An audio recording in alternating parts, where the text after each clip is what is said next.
Ayan. Kayo yam ha. Behave kayong dalawa ha. Huwag habol ng manok ha. Huwag ngat-ngat ng mga halaman ko ha. Hinangat-ngat yung mga halaman ko. Mag-behave kayong dalawa ha.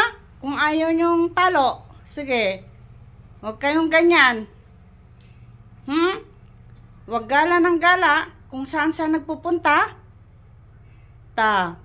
Galit na ako. Galit. Sige. Galit na ang mami. Behave kayong dalawa. Dapat ganyan. Pagkatas kumain, matulog na doon sa nanay nyo. Hindi yung kung saan pa kayo nagpupunta. Ba't ganyan kayo Gusto nyo ng mapalo? Gusto nyo? Yan yam.